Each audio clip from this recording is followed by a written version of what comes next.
Hi, everyone. It is Carol C.C. Miller, your positivity trainer, peace activator, and global hugger, talking today with Danna. And we'll get into our topic very soon. But as you know, if you've joined me in the past, it is This is Life, Beautiful and Messy. And we are here to heighten celebrations and lessen sorrows through a positive focus.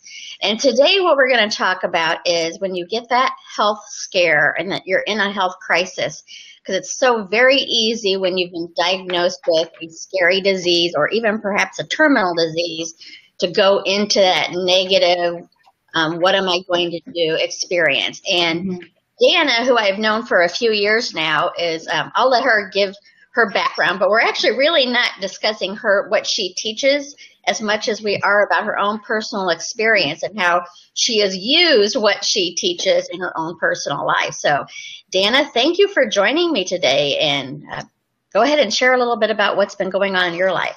Well, thanks so much for having me, Carol. It's funny, probably when we met, it was 2015, January, when my husband was diagnosed with colon cancer.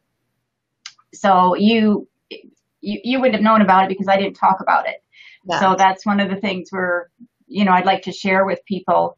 But yes, honestly, we went in for a checkup for hemorrhoids. And the doctor came over to us, the radiologist, and said, the cancer's contained here.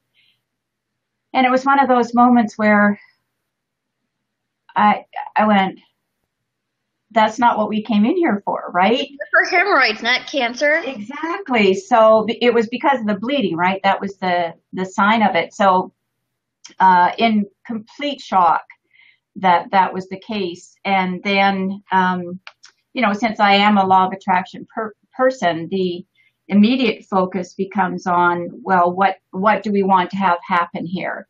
And I just want to say to anybody that's listening or has gone through, regardless of the scare, whether it's cancer, whatever kind of cancer, the thing about cancer, at least depending on the type, in his case, there was hope through different modalities of healing. And so I always say to people, you're not a bad person because you've attracted something bad in your life. So you got to be really clear on that. I think one of the reasons that there is so much cancer out there, Carol, is because you see it everywhere. It's talked about all the time. It's, you're running for breast cancer, you're fighting this. I never use the word fighting because right there, that's a negative word. So it has no place in my vocabulary with this. So that was the start of the journey, and that was 2015. And so we're at June 2017, and he's along the route had 2 different surgeries and lots of medical procedures. And now he's what I call in transition, not meaning that he's leaving the planet, meaning that he's that's what there's counselors at the cancer center, and she said, so he's kind of in the final transition where his cancer is gone. He's finally eating again. He lost about 35 pounds on the journey, so he was quite thin. And now we're looking at what's going to be called the new normal with him. So he'll never be back to who he was, but there's lots of things I'd like to talk about, the positive aspects of the journey and how people can go, what tips we can give them with being positive, and if they know about the law of attraction, how to use it. And I love that. I think that is one of the key things that I started Positive Focus with, is on focusing on, like, I've had many people come to me wanting to put, because I have a calendar of local events in Chicago, and wanting to put their passionate event on my calendar. And while I believe, a lot of times I believe in what their outcome that they want, the way they go about it is to fight that. And so that's just not the way I go about it. So I don't include it on the calendar. I'm very much a believer, like just like you said, anytime I hear fight cancer or fight war, I'm like, let's talk about pro peace and pro health rather than illness. And Yeah. What's so interesting to me is I think if people really sat down and thought about it, it's really a very small shift in perception, but it's such a powerful one. Mm-hmm. I mean, when you think about fight, like there's a song by Rachel Patton out right now. This is my fight song, and I love the song, but I still like, but could it not be fight? But I mean, the song itself is empowering, and I love the message behind it. But the word fight is definitely a trigger for me. Yeah, absolutely. Because in law of attraction lingo, it's a negative vibration. Right. When we fight something, it means that we've got to push up against something and fight it and use all that negative energy. Whereas, for me, I did, I'm a big meditator. I'm a big yoga person. So those are things that I kept on doing. And the one thing I stayed away from, Carol, and I'm sure you'll understand this, is the support groups. Now, I'm not saying that, from my perspective, if it works for you and you feel good when you go there and you leave, then keep doing it. If you've got affirmations that make you feel good, then keep doing them. But if going to the support group and trying affirmations that really you don't believe and don't feel good, then stop doing it and find something that works for you. And I know there were a lot of online cancer sites for support. So I went in and looked at a few of those, and it was just within minutes that I was gone, because it was everybody discussing how bad it was, what they had, what stage they were in. And I acknowledge that. Of course I do. I've gone through, there's the 5 stages of grief. And grieving is a big part of this process, because you're losing something. And in case of me, where it's my husband, we lost that relationship that we had on the terms that we had it, being healthy, right? We vacationed a lot. We would go out for dinner a lot, become that are not, you're just not able to do. When someone is going through the chemo and that process, and food doesn't really interest them that much. And, their thinking's a little bit muddled, and there's not, my husband and I are both entrepreneurs. So we used to always talk about his business and my business. And, I always like to give him advice about his business. I have a sacred gift of wise counsel, so I like to use it. And, we've had good conversations, but all of that was gone. Because, and I think it's interesting as far as even the chemo part. I mean, I've had family members who have had chemo, and some have had, the horrific getting sick and everything. Didn't lose their hair and did not get sick. They were tired, so they had effects. But the word chemo immediately sends people into death.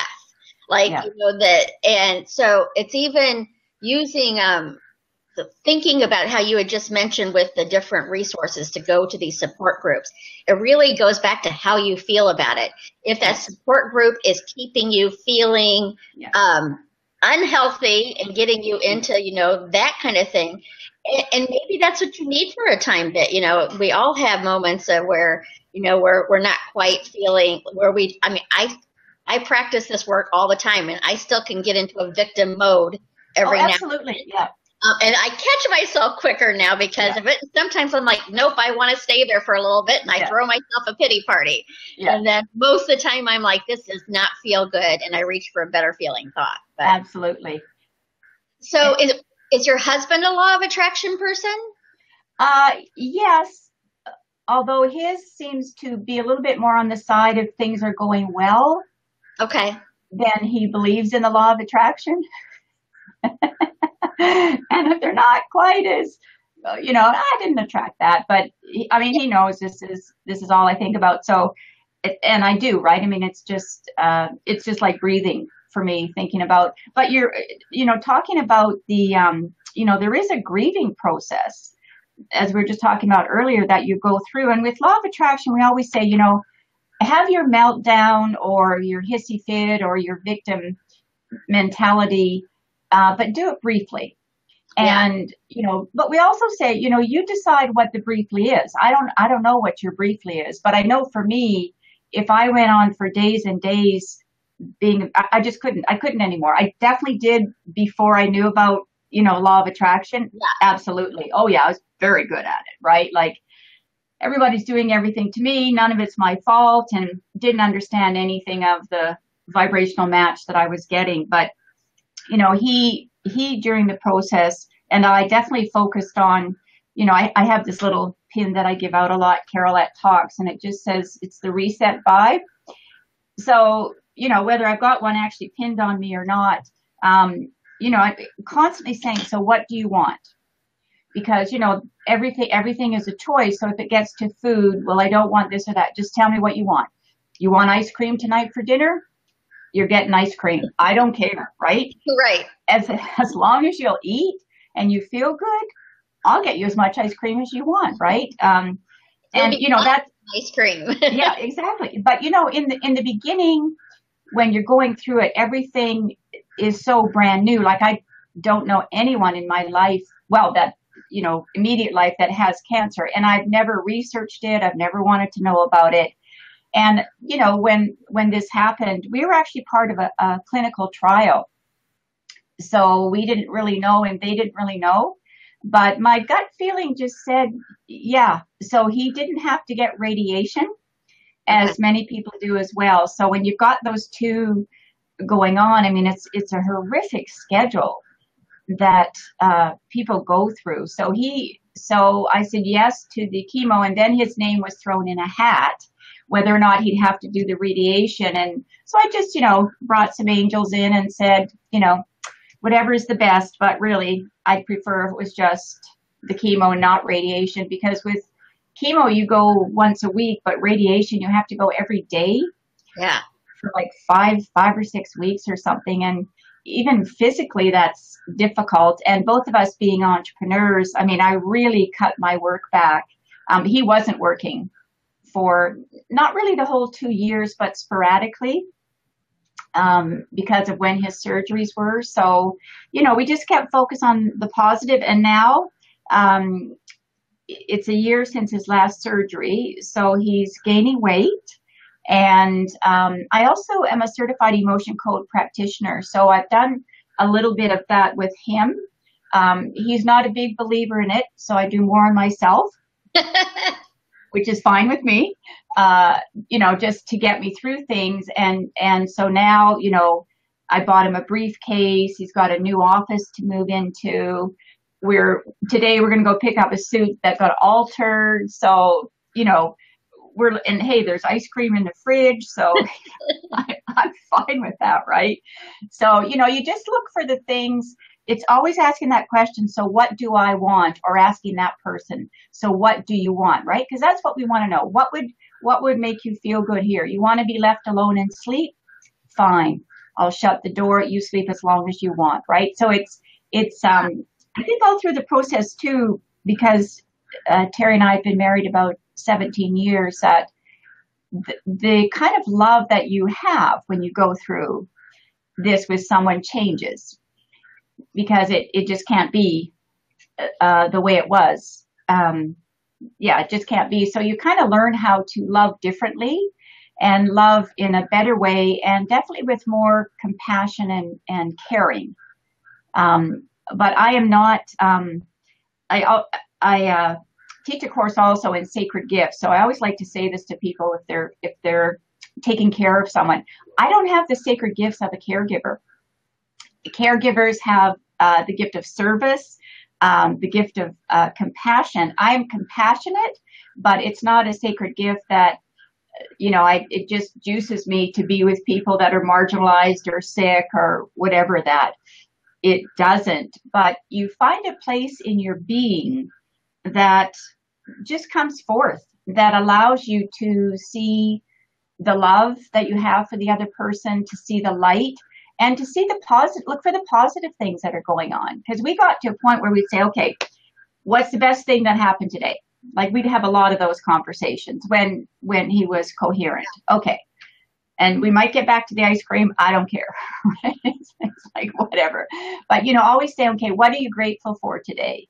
And so the doctors are saying, look for incremental successes. So, when you're a normal person and healthy, if you break an arm or something, it's going to heal. You get it set, it's going to heal in a certain period of time. With something like cancer, you don't know, Carol, right? So you don't know how the body's going to take any of it. But, just expressing gratitude every day for that. Oh, wow, he got dressed by himself today.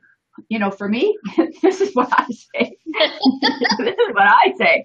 Yes, he got dressed, or he went out for his first walk by himself.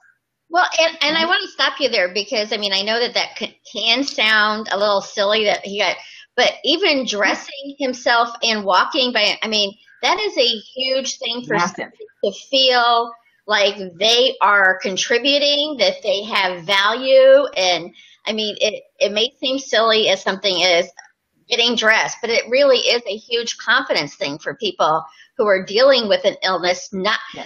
Most people don't want to be cared for in the manner of when you're sick. Like, that's not something, like, we all like being pampered. There's a difference between being pampered and being taken care of when you're sick.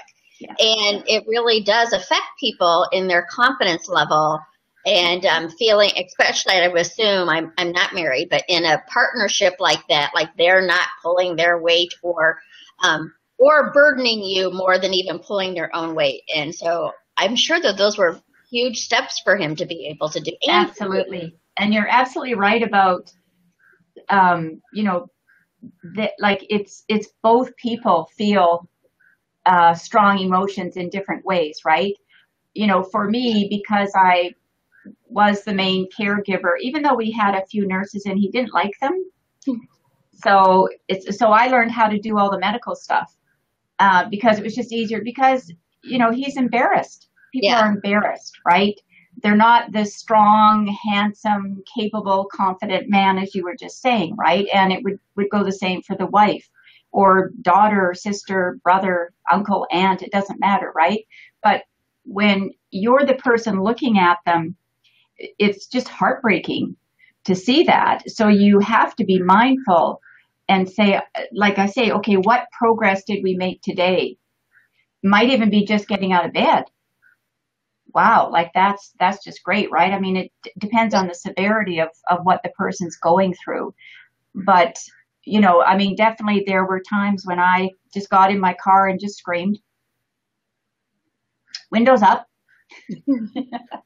Just scream. Actually, it hurts to scream. I've not really done much screaming in my life. Isn't it? Yeah. It's like, wow, that hurts. Or you just cry so much that you just can't believe, like, seriously, like, this is serious crying. But I didn't do it very often. I only had one hissy fit in the car, and I just said, okay, enough. I'm going out to get macaroni and cheese. I'm going to, like, everything. Oh, and that's another thing I'd like to just say to the listeners. Because he lost so much weight, I had to make sure, like, he's drinking the right protein shakes, and he had milkshakes every day, and macaroni and cheese, anything you can think of that's good, comfort, fatty food. Yeah. Yeah. So he gained a little weight. Hello. I put on a few pounds, right? It's like, I don't, this is where, not to use law of attraction, saying, I don't want this. It's like, okay, what do I want? And I went, you know what? It's okay. Because I wasn't working, I couldn't work to the capacity I was because I never knew, in 1 month we had 20 doctor appointments. So me, because I'm a coach, teach law of attraction, do emotion code, I couldn't do any group work because I never knew when I had to take him. Right. Or where maybe we had to rush to the hospital or something. So it went, okay, what do I want? All right, so I want just one-on-one clients that I can move around with my schedule. And as he have to go to the doctor, they're fine with that. So, it's always looking at what do you want? What do you want? What do you want to have happen? And always with something positive. And, I know that is what helped us both get through this. And, as we move into whatever this new normal is. I mean, yeah, life will be different, but there will be a lot of the things that we will still be doing, and he will be healthier. You know, he loves his work, so that's really good thing that he's anxious to get back to work as well.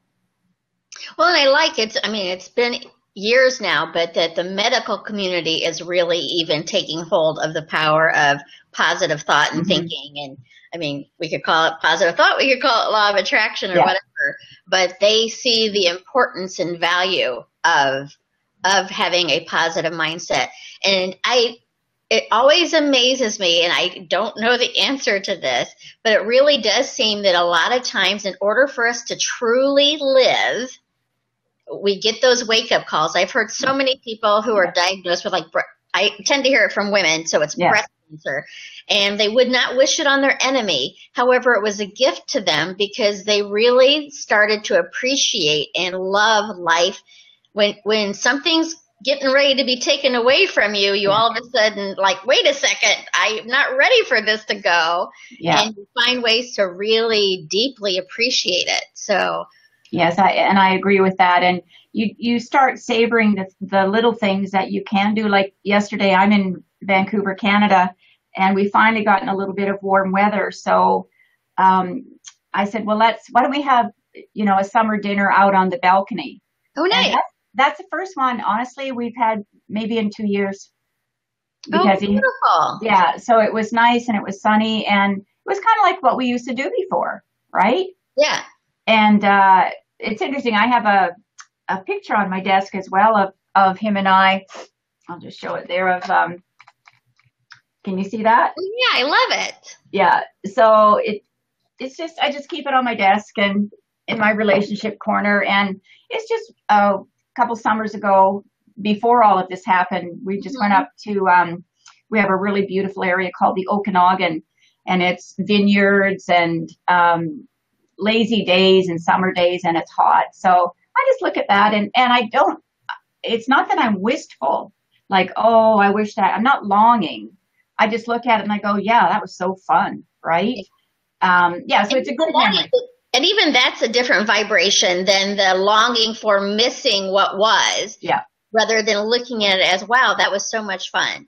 Yeah. And it's certainly okay to miss what was. Again, as like you said earlier, it's how much time and how much energy you want to give that. And Danna and I cannot tell you how much time that is, because there's things that will grip me long. Sometimes it'll be something like, why is this affecting me so much? And, you know, then I reach for the better feeling thought, and other times it just, you know, disappears really quickly. So I think awareness of how you feel is ultimately your biggest tool. Yes, absolutely. It's all about how you feel. And as you just said, I mean, when I look at that, I feel happy. I even feel the warm sun, and I can remember the day and everything. And something else I did, Carol, is when you go through, I can only speak for cancer, but I guess any kind of serious medical condition, it's good to keep a medical journal rather. So, you know, I would just write down the things that I had to know, like medications he was on or appointments we had to keep, because it was up to me to schedule everything. And I also drove him to everything, right? So making sure that, you know, the car is clean and there's gas in the car, and, you know, it's as comfortable as can be. And in Canada, we have, it's like a Starbucks, but it's called Tim Hortons. I've heard of it. Yeah. So it's a Tim's coffee, and it's a donut place. So you can imagine. So I, you know, get him a Tim card, and, you know, that's what he got for Christmas, and a Starbucks card and that. And, you know, what donut do you want? I don't care. What do you want? You want one or two? You know, I just didn't care. But, I mean, that didn't go into my medical journal. But it's important but I did end up writing, and I think part of what went on prompted this. And I'm only sharing this because I think it's a helpful tool that I ended up publishing this in March this year. It's, I think you can see it. I can see it. Yeah. It's a Law of Attraction Gratitude Journal. And it starts off a little bit about what the Law of Attraction is, but I found, like, from using it, like filling in my own stuff and having the medical journal, but also this only focuses on the positive. You know, I could say, okay, stopped at Tim Hortons today. He had 2 crullers. Okay, good. You know, like, Yeah. just, and I have found that this really, you know, each week actually I have a law of attraction tip. So then you can just go on and, you know, just do the journaling. But since I've been doing this as well, it's really shifts things. You know, there's a sentence in here that says, I felt major positive vibes last week when, and then you just fill in the blanks, right? And so you can remember, you know, even, you know, the smallest things. I mean, for us, even having some sun, I mean, I'm doing my happy dance around that, you know, because I love it. Actually put some summer clothes on today, so it just feels so good. Yeah. But you have to keep looking for the positive vibrations. What makes you feel good? And certainly there's going to be negative stuff, no question. But you know, how long you dwell on that is entirely up to you. And as I say, at least I knew with his case, he would get better. You know, with someone that's maybe going through, you know, Alzheimer's or a more degenerative illness, you know, they're going to have to search more and really dig deep inside for seeing the positive, and definitely get support from people that can, you know, buoy them up, that can keep them up. Yeah, well, and I think also what you'd said for the viewers, that your journey and your husband's journey, I mean, although together, but you're still experiencing different things. Absolutely. And as Danna and I have talked many, many times on other venues, like, we cannot create for another person. Now, we can hold the highest vision for that person, which is sending them positive energy. So I guess in some essence that does help lift them, but they're on their own journey. So maintaining your own positive source, while maybe your partner, your best friend, your spouse, your parents are choosing a different journey and not focusing on what's going well. It's so easy to join that too. So it's really about taking care of yourself. And the more that you stay in a compassionate, happy space, the better it's going to be for you, for sure, and just for the overall journey. Right. And I really like that you said, you know, talking about selfish, you know, sometimes I don't really care what people have thought about me on this journey. It's really none of their affair. It's my business. But, you know, taking good self-care is not selfish. It's mandatory. Especially, like, they always told us this would be a marathon, not a sprint. And okay, what does that mean, right? I don't know. Now I know what a marathon illness is, right? Yeah, I mean, you don't know. They're just words. That's all you get in the beginning are words. You have no idea what the journey will be like. So for me, you know, I would take, you know, I probably didn't do as good a job as self-care as I could have, because typical woman, you know, I can do it. I can do it all. And so I did, but there was a point where I went, you know what, I'm done. I'm done doing this. I need a break. And so, you know, that it might even be as simple as getting a manicure and pedicure, or, you know, whatever, or, you know, going away on a few short weekends or something like that. But when I'd go away, then I'd have his family come and take care of them. But he didn't really want to see a lot of people. So, you know, he was more comfortable with me being there. But then when he could start taking care of himself, that was a whole new ball game for us. So yeah, that was so nice when, you know, just so nice, because there's just so much that you go through with it. So that's such a level of vulnerability to let somebody in, and you being his life partner, I'm sure it was still even hard for him to let you absolutely that way, but to have somebody else that he doesn't feel safe to be vulnerable with. But at the end of the day, you still need to take care of yourself. And my mom, well, she's retired now, but she was a nurse. My sister's a nurse. And well, you'll be in good hands. Yeah. So, I mean, you see it and you know that there needs to be that care, that self-care for you, because there is a burnout. If it's a chronic illness or a long-term illness or anything like that. Today is actually 11 years since my father passed from lung cancer. And it was a very quick diagnosis with him having the ability, they were giving around 5 years if treatment went well. And we suspect that he had an aneurysm because it was a quick thing.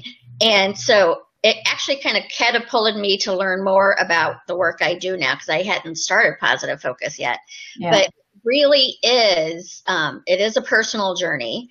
And as you said at the beginning, you're having great results with it, and your husband is gone through, you both have gone through a big struggle for a few years, but are seeing, that it is working and things. And I by no means want to say to any of our listeners, if you or a family member is in late stages of life, whether it's illness or aging or whatever, it's not that you've done something wrong to create that. For me, I think one of the biggest things that I try to do with positivity is to remind people that being positive does not mean you're leaving in an altered state and not seeing the realness of the world of what's going on. I certainly see it and I feel it. I just know, for me, what I focus on, I create more of. So while I may be sad and sometimes angry when I hear of a tragedy that's happened, I know that it's not healthy for me, and it's not helping others around the world who may be personally affected by what has taken place. So a quote that I've used for Positive Focus, and you kind of spoke about it earlier when we were talking about fighting, and I'm going to paraphrase it, and it's probably been paraphrased a million times, but it's Mother Teresa. If you have a anti-war rally, I will not come, but if you have a pro-peace rally, I'll be there. Absolutely. And it's the full basis of what I've created with Positive Focus, is to focus on what we want. And it does not mean what we don't want doesn't exist, because it does, but the less attention we give it and the more compassion. And sometimes it's being compassionate with ourselves. Like for you to be compassionate, because it's so easy to feel like I'm being selfish because I want to get out of the house for a few hours and get away from what's happening. So compassion's a huge piece. Could you, like, we've kind of given some tips throughout our talk, but could you go back and give a few things or things that worked for you? And also maybe even like, because you and I are both law of attraction people, so we go there like that. Some beginner steps to start feeling better. So I think you might want to look up something that's called the 5 stages of grief. Okay. And just really briefly, right? It's denial, anger, bargaining, depression, and acceptance.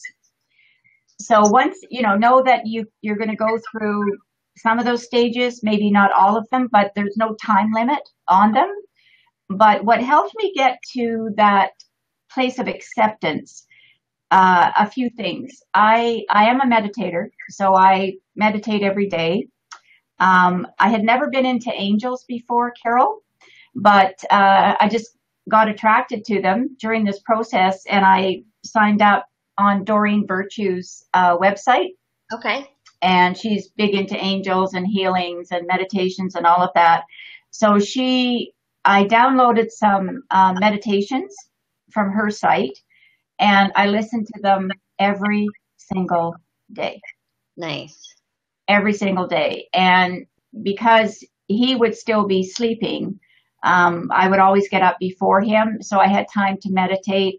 I'm also, I love doing yoga.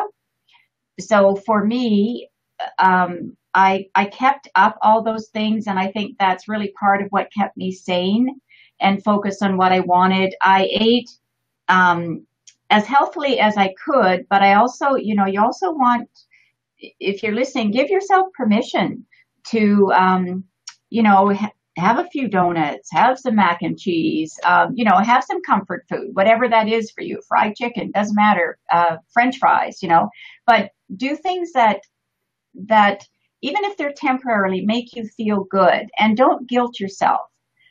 about it. You know, it's your guilt and your worry is not going to do any good. So take one day, every day, one day at a time, and do, you know, find, even if your exercise is just, you know, walking around the block, then go do that. Surround yourself with people that are like-minded and very positive. So I'd say, you know, listen to shows that Carol's putting on, get signed up on her Facebook post, or anybody's that attracts you that you know has positive things to say, and stay away from focusing on or getting involved with anything that doesn't make you feel good. So if getting online and getting a support group online feels good, do it. If an in-person one feels good, do it.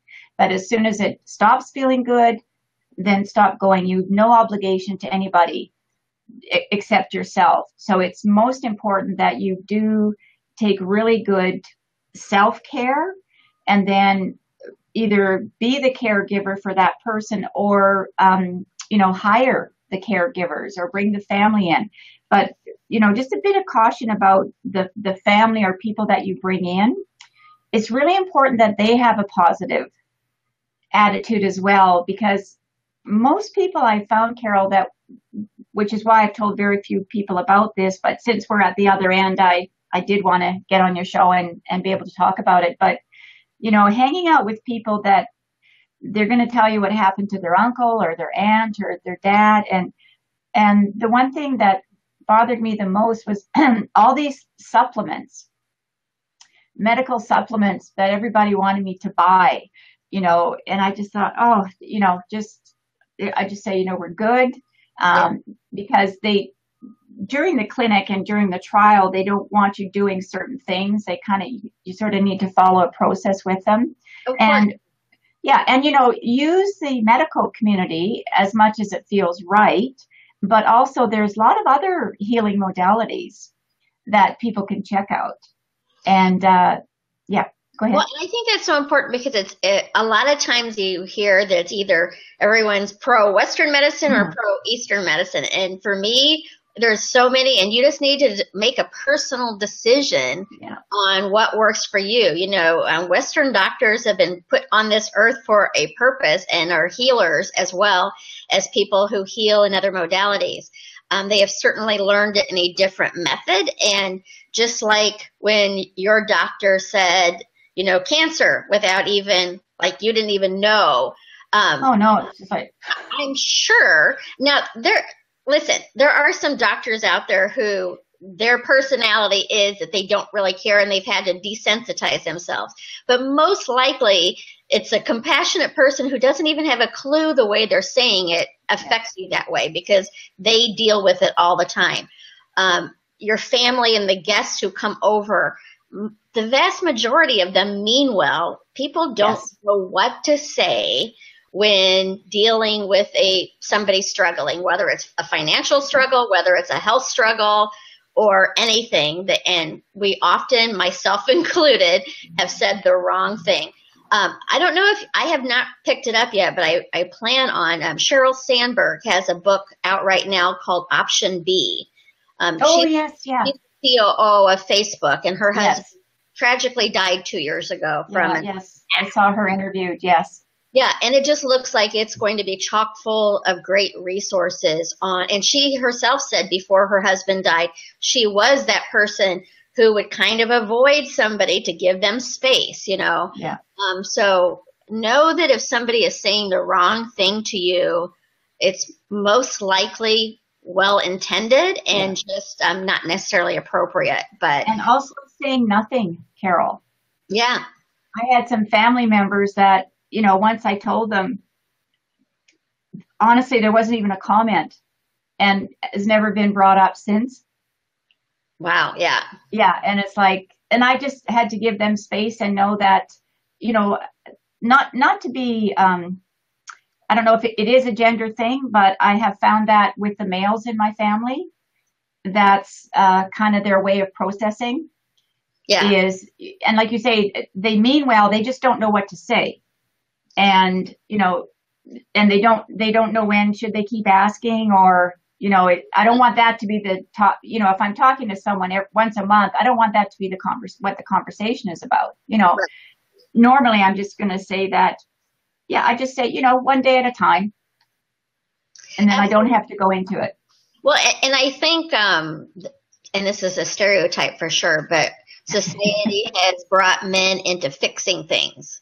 Yes. And if they can't fix it, then, what am I going to do? It's kind of against them. Yeah. And I think people take it very personally if they can't fix it. So it's easier to avoid than realizing, guess what? You aren't everyone's savior. It's okay. Yes. So. And you don't need to be. So just to get back to those tips for other people as well.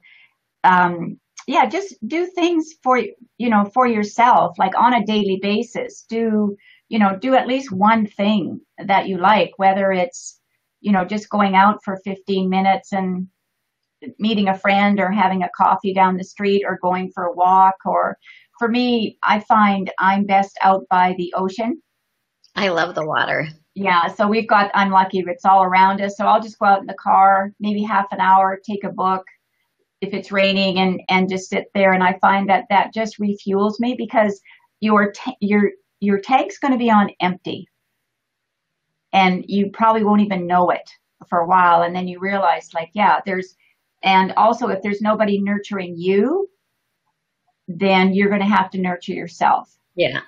Because not everybody has support people around them either, right? Or wants them. So, take good care of you and also the person that you're, giving the care to the best of your ability, right? And know that like you've got nurses in your family. I don't, I'm a teacher. So, I mean, I can look up stuff and I can do it. I mean, I did end up doing a lot of the medical stuff that I never ever thought I would do. But once the nurses that came in and showed me how, it's like, okay, I got it, and oh boy, I was good at stuff. Like, we're done with all that stuff. But, when I had to change something or, all the things that you have to do, that I was very, very good at it. Yeah. And I had all my supplies, in little containers. I knew where everything was and very efficient, but it just made it easier. And, being sick can be very, very embarrassing. And you use the word vulnerable. We have to think about how they feel, and, every little thing that we do for them does matter, even if they can't say it or aren't good at acknowledging it. Yeah. It's a loss of independence, whether it's just for the moment of dealing with the health crisis or what. Yeah. But and then for them thinking about their future, like the what if, the worry and everything just becomes just too big. It's like, no, let's just do today. Yeah. And sometimes it's let's do this morning or let's do this hour, because it's very easy to get overwhelmed with it, especially, when you're dealing with a health thing and they're giving you percentages of survival. And I try to remind people those percentages usually, like even if it's an 80% chance that it's not going to work, 20% did do okay or survived it. So to really dig deep and focus on just being gentle and staying as positive as you can. Yeah. And again, as we've said, to be okay with being sick, especially at the beginning when you first hear it. If you walk away from the doctor telling you I have cancer and you go, yay, I'm so looking forward to this journey, you might want to see a psychiatrist after you saw that doctor. But to be gentle and just it's part of the journey. Mm-hmm. So, Danna, you were talking about your book, and just share a little bit about what you do as an entrepreneur, what you're working. I mainly work with women entrepreneurs, like myself, and I help them get aligned to their sacred gifts. So I take them through a program so they can find their 3 to 5 sacred gifts. And then how many sacred gifts are there? 24. Okay. 24, and everybody has 3 to 5, and they're different from your skills and talents in that they're you're born with these gifts, whether you believe in God or not. I mean, everybody has these gifts, and as I said earlier, I don't have the gift of service or compassion, but a good nurse or good caregiver, you would want to have those gifts. So when I work with them, they get aligned to their business, to their purpose, to help them feel on purpose. And then I use a lot of the law of attraction tools and tips and techniques to help them grow their business. So I look a lot at their business plan, at their marketing strategies. And then if they're still not moving forward, I always offer emotion code sessions with my clients as well. It's something I do all the time now with anybody that I'm coaching. It just makes sense that we've all got trapped emotions.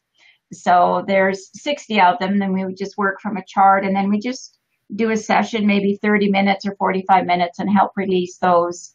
Because even something like a health journey, a health scare, there's lots of trapped emotions. Doesn't matter if you've been to see a therapist or whatever, and you've talked things through. We have them from conception, and we can inherit trapped emotions as well. So, and they're negative, and they lodge in our body. And sometimes they are, if doctors can't find a medical reason for an illness, it's often that it's trapped emotions there. Yeah, and again, that is at an unconscious level. Subconscious, so, totally. Yeah. So, and actually, next week, I believe June 1st, I'm having Michael Lozier on. Oh, right. Talking about more in detail about the emotion codes. Oh, very good. Yeah. Yeah. And I was just thinking about what you had said about your program. It makes me think of when I'm coaching people, I find a lot of people that their God-given talent or whatever, because it comes so easy to them, they have a hard time charging for it. Like, why would I charge for this? It's so easy. Yeah. What's easy for you is not the other person. Exactly. Yeah. So, and that's one of the characteristics is that it's like I have teaching and writing and a few other ones, which is why for me it was easy to write this. Yeah. It didn't take long at all. I have another book I've written, which was easy to write. But when I found out that writing was a sacred gift, I said, I was in the workshop, I said, well, anybody can write. And people all turned around and looked at me and said, no, I can't. You know, and, oh, yeah. So the thing when you know it's a sacred gift, and, you know, a sacred gift, you know, you have it when you feel good. It's a benefit to someone else. It's meaningful to you. And finding the right vehicle is just what you said about those people. Well, I can't charge for that. Well, if it's a business, yes, you can, because you're doing a big disservice to yourself and other people in that field if you don't charge for it. Right. So, you know, I mean, we're intended to be prosperous, live a happy, abundant life. So that's part of it, you know, is because if you're not charging what you're worth, then you're going to have a negative emotion about that, you know, and at some point you'll get resentful. Yeah. And then they'll have to come see you to release it. Exactly. Yeah. Well, and what's up next for you? Do you have a program hitting soon? Well, I'm doing a lot of emotion code sessions, I find. I just did a summit with 23 other women, I believe, and it was all about healing and being the change, and, you know, the change starts with you. Yeah. So people can reach me at just dannasmithers.com. Yeah, I'll put that in the link. Okay, yeah, and I've got from there they'd be able to get to where to purchase the journal too, right? Okay. Yes, it's on there as well. Yeah. Yeah. Well, thank you so much for joining me today. Thank you, Carol. I think so many people are walking that journey that you are on the end of. So if any of those tips will help you, then we've done great today. And tomorrow I am having Laura Duxta join me, and we're going to talk about how to become a love ambassador. She has written a couple of children's books on love. One is called I Love You More. And I cannot believe I can't remember the second title because it's about hugs, and I don't know how I can forget hugs. But she's got a remarkable story about how she's faced some challenges, personal challenges in her life, and how she's taken that and made it her purpose. So excited about that. You can't be on this planet as a human being, Homo sapien, and not go through life, right? I mean, it is. Nobody goes through life without having something, some journey, I don't really think it's a test that we have. I just think it's the journey. I just think it's the journey of life. Yeah. I agree. And then on Thursday, Rebecca is joining me, and we're talking about infinite possibilities, but she has created a program around infinite possibilities called I Believe in Me. And it's to help children, empower children to believe in personal power. And it's also about dealing with your own inner child. So I'm looking forward to that. And then next week, I'm going to have Michael Lozier on. So lots of good things coming forward. And of course, I'm always on Facebook at some point during the day to share kind words here or there. So join me in that. And just remember, you matter. You matter to me. You matter to the world. And most importantly, you matter to yourself. Thank you, Donna, and we'll talk again soon. Bye-bye. All right. Thanks so much, Carol. Bye.